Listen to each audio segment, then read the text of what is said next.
हमारे एक क्लाइंट के ब्लॉग कैटेगरी के पेजेस के ऊपर ऑर्गेनिकली 1 लाख पर मंथ से भी ज्यादा का ट्रैफिक आता है। तो इतना ट्रैफिक ब्लॉग के ऊपर आने के बावजूद भी हमारे लिए जो मेन चैलेंज था वो ये था कि लोग हमारे ब्लॉग पेजेस को रीड कर रहे हैं या नहीं, बिकॉज ट्रैफिक तो GA4 में दिख रहा था बट रीड कर रहे हैं या नहीं वो नहीं दिखता था। तो उसके लिए हम लोगों ने दो मेट्रिसेस को आइडेंटिफाई किया कि ड्वेल टाइम या फिर स्क्रॉल डेप्थ के बेसिस पे हम आइडेंटिफाई करेंगे कि लोग हमारे ब्लॉग को पूरा रीड कर रहे हैं या नहीं। तो ड्वेल टाइम का मतलब होता है कि एक यूजर हमारी वेबसाइट के ऊपर कितना टाइम बिता रहा है। बट सिचुएशन ये भी हो सकती थी कि एक पर्सन हमारी वेबसाइट के ऊपर आया, उसका ड्वेल टाइम अच्छा है बट हो सकता है उसने पेज को स्क्रॉल ना किया हो पूरा, और उसके पीछे रीजन है कि बस वो पेज ओपन करके बैठ गया। तो ड्वेल टाइम तो इंक्रीज हो रहा है बट वो पेज को स्क्रॉल नहीं कर रहा है। तो केवल ड्वेल टाइम को कंसिडरेशन में लेना भी प्रॉब्लमैटिक था। और अगर हम केवल स्क्रॉल डेप्थ को कंसिडरेशन में लेते हैं तो ऐसा भी हो सकता है कि पर्सन हमारी वेबसाइट के ऊपर आया और एक ही बार में उस पूरे पेज को उसने स्क्रॉल कर दिया और रुका बिल्कुल भी नहीं, टाइम उसने बिल्कुल भी नहीं बिताया, तो भी हमारे लिए प्रॉब्लमैटिक था कि वो पर्सन जो है वो हमारे ब्लॉग को रीड कर रहा है या नहीं। तो अगर इन दोनों ही मैट्रिसेस को इंडिविजुअली देखते हैं तो हम कुछ आइडेंटिफाई नहीं कर पा रहे थे, और इसलिए हमने डिसाइड किया कि GA4 के अंदर हम इन दोनों ही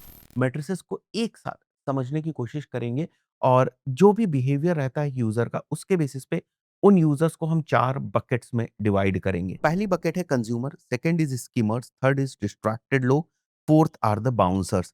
तो कंज्यूमर्स वो हैं जिनका ड्वेल टाइम भी हाई होता है और स्क्रॉल डेप्थ भी हाई होती है, जो हमारे कंटेंट को पसंद भी कर रहे हैं और पूरा भी देख रहे हैं, उसके ऊपर समय भी बिता रहे हैं। स्कीमर्स वो होते हैं जिनका ड्वेल टाइम कम होता है, हमारे ब्लॉग के ऊपर वो कम समय के लिए रुक रहे हैं लेकिन वो ब्लॉग को पूरा स्क्रॉल कर रहे हैं। तो हो सकता है वो क्विकली स्क्रॉल कर रहे हो और उन्हें जो इन्फॉर्मेशन चाहिए उसको लेकर वो निकल जाएँ। डिस्ट्रैक्टेड वो लोग होते हैं जिनका ड्वेल टाइम हाई होता है, उन्होंने हमारे ब्लॉग को विज़िट किया, ब्लॉग को ओपन करके छोड़ दिया और उसको स्क्रॉल नहीं कर रहे हैं। तो हो सकता है वो नए टैब की तरफ शिफ्ट हो गए हों। अब जो बाउंसर्स होते हैं ना, वो सबसे गड़बड़ कैटेगरी है।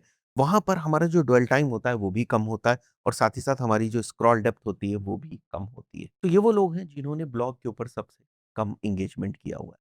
तो इस टाइप से आप भी अपने कंटेंट के एंगेजमेंट के अराउंड एनालिसिस कर सकते हैं।